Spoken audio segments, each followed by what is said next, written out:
वासना और जो पवित्र बुद्धि है उसकी बहन कौन है? उपासना। आहा, क्या गजब के शब्द हैं साहब।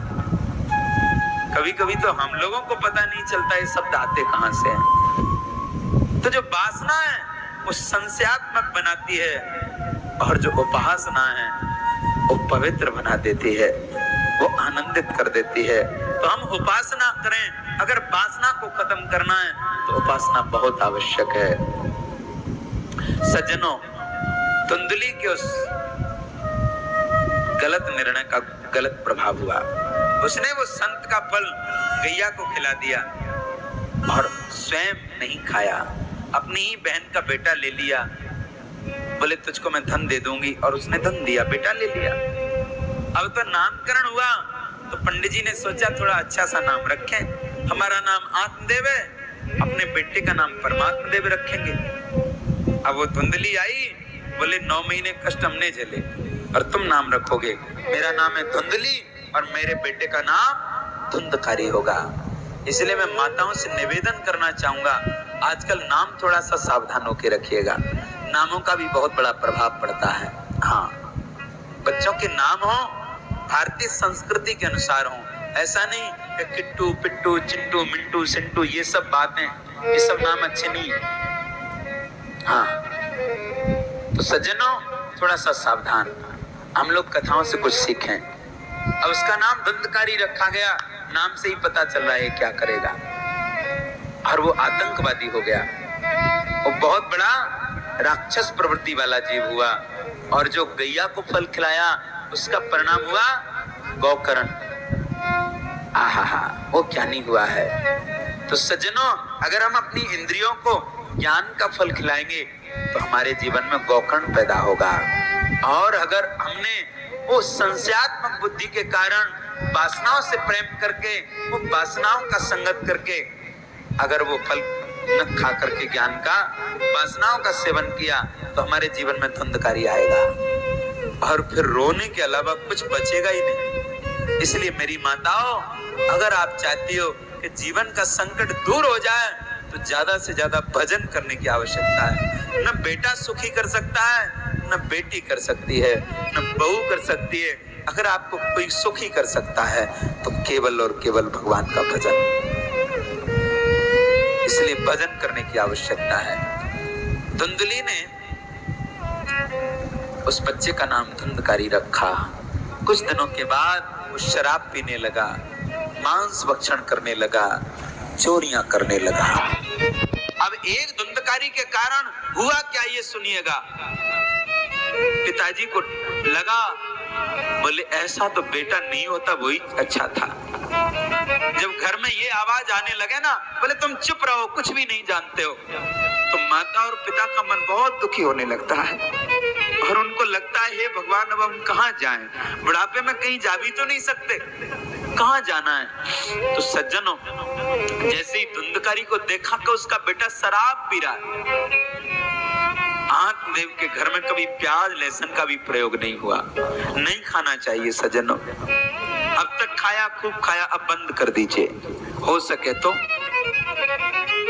जितना हो सके अपने आप को पवित्र बनाइए। हाँ, ठाकुर जी के नजदीक हो जाइए, मेरा निवेदन है, आनंद आएगा आपको। जैसे ही आत्मदेव ने देखा कि मेरा बेटा जो मंदिर था उसमें चरणामृत लिया जाता था, उसमें शराब पी रहा है, रोने लगा। अब कौन काम में आया पता है?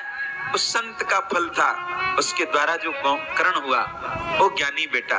अगर आपने सत्संग किया है जीवन में तो आपके अंदर एक ज्ञान रूपी गौकर्ण प्रकट हो जाएगा, और जब भी समस्या आएगी उसका समाधान बाहर से नहीं अंदर से मिलेगा, इन कथाओं से मिलेगा, इन कथाओं के चिंतन से मिलेगा। आप करके तो देखें। और इसके बाद उस धुंधकारी की वजह से आत्मदेव चले गए जंगल में, 10वें स्कंद का पाठ किया भागवत का और ईश्वर को प्राप्त कर लिया। गौकर्ण ने देखा पिताजी थे तब तक रहे, अब इस घर में नहीं रहना है, और वो भी तीर्थ यात्रा के लिए चले गए, तीर्थों में गए। अब तो उसकी माँ बची है। एक बात कहूं, माँ के लिए नालायक बेटा भी हो ना तो उसको भी वो भोजन कराने के लिए हाथ जोड़ती है। बताइए, जो शराबी बेटा हो, जुआरी हो, स्त्री लंपट हो, उसके लिए भी उसकी आंखों में प्रेम होता है साहब। माँ की बराबर प्रेम परमात्मा के अलावा कोई कर ही नहीं सकता। आज उस माँ को भी मारने के लिए तैयार हो गया। वो कितना नालायक है ये धुंधकारी। जलती हुई लकड़ी को लिया और उस लकड़ी को उठा करके कहा, लोहाटी कहते हैं जलती हुई लकड़ी को, बोले माँ कहाँ रखा है धन बता। जब ऐसे बच्चे बोलने लगे ना तो जल्दी घर खाली कर देना चाहिए। बोले कहाँ जाएं? बोले वृंदावन चले जाओ, ऋषिकेश चले जाओ, ठाकुर जी सब अच्छा करेंगे। अब तो धुंधली ने सोचा, बोले अगर मैंने अपने पति की बात मानी होती तो ये परिणाम आज नहीं मिलता। मैंने वो फल नहीं खाया और मैंने वासनाओं के चक्कर में अपने आप को अपवित्र कर लिया, वासनाओं में धकेल दिया। वो माँ भी कुएं में जाकर के गिर के मर गई। एक बेटे के कारण पूरा घर परेशान हो गया। ये धुंधकारी है साहब। ऐसी समस्या हुई और फिर गौकर्ण ने सुना कि मेरा भाई मर गया। गणिकाओं ने खत्म कर दिया, उसके लिए पिंडदान किया। पर जो पापी लोग होते हैं ना, उनको पिंडदान से भी कुछ नहीं होना। इसलिए पाप सावधान होकर करिएगा, करना ही नहीं चाहिए। गौकर्ण कुछ दिन के बाद आए। उनकी हवेली में वो आत्मदेव का बेटा धुंधकारी प्रेत बन के घूम रहा है। जैसे ही प्रेत सामने प्रकट हुआ,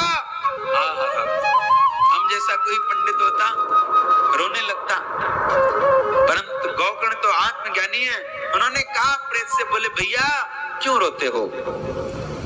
तब तो रोने की आवाज आई और गौकर्ण ने अपनी अंजलि में जल भर के लिया और मंत्र अभिमंत्रित करके, आप माने न माने मंत्रों में बहुत ताकत होती है। ऐसा नहीं है कि मंत्रों में कोई ताकत नहीं होती। वो मंत्र अभिमंत्रित करके जैसे ही उस आवाज आ रही थी प्रेत की, फेंका, वो संस्कृत बोलने लगा। अहम भ्राता त्वदीयोस्मि धुंधकारी इति नामतः। अरे भैया मैं तुम्हारा बड़ा भाई धुंधकारी, अपने पापों के कर्म के कारण मैं बहुत बड़ा ब्रह्म राक्षस बन गया हूँ, प्रेत बन गया हूँ, मेरा उद्धार कर दो। गौकर्ण ने कहा मैंने तुम्हारे लिए पिंडदान किया गया में।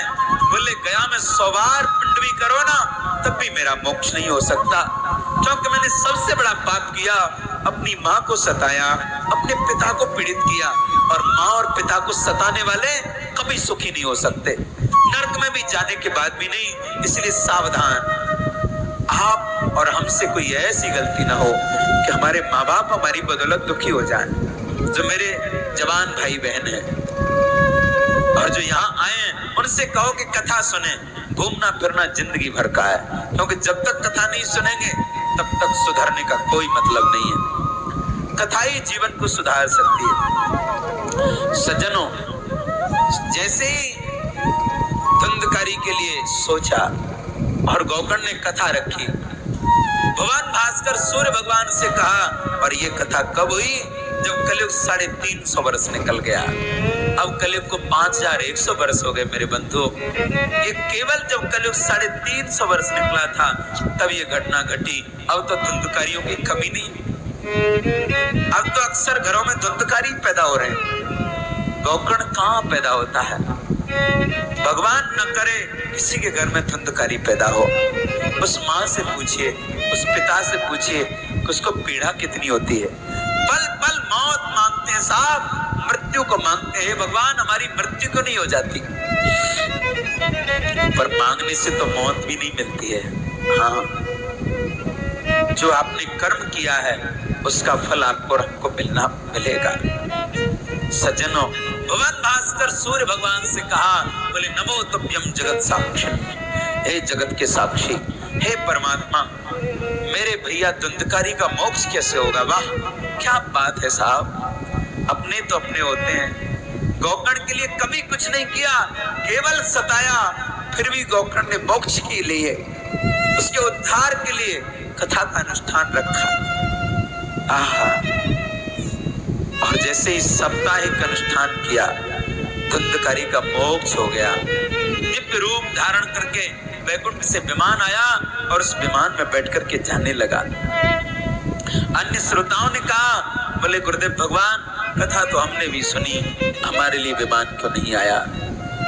गोकर्ण जी ने कहा, ये तो हमें नहीं मालूम, इनसे पूछो। भगवान के दिव्य पार्षदों ने कहा, बोले कथा केवल सुनने का विषय नहीं है, चिंतन का विषय है, और कथा में कही हुई बात जब तक हम नहीं मानेंगे तब तक वैकुंठ नहीं जा सकते, जब तक विमान नहीं आएगा। इसलिए कथा में जो बातें कही जाए उनको माने, उनको फॉलो करें, उनका अनुकरण करें। और इसके बाद मेरे बंधु, गोकर्ण जी ने पुनः कथा की, सारे लोग वैकुंठ गए।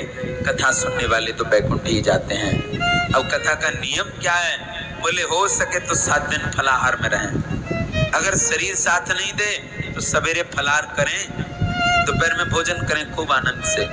अगर इतने के बाद भी काम नहीं चले तो भोजन करें 5 बार 10 बार, जितनी बार भूख लगे खूब खाओ, परंतु कथा ईमानदारी से सुनो। हाँ, कोई दिक्कत नहीं, ये मैं नहीं कह रहा हूँ, भागवत में लिखा है, भोजनम तो ब्रह्मण्ये नत विघ्न करो यदि। अगर भोजन करने से नींद नहीं आती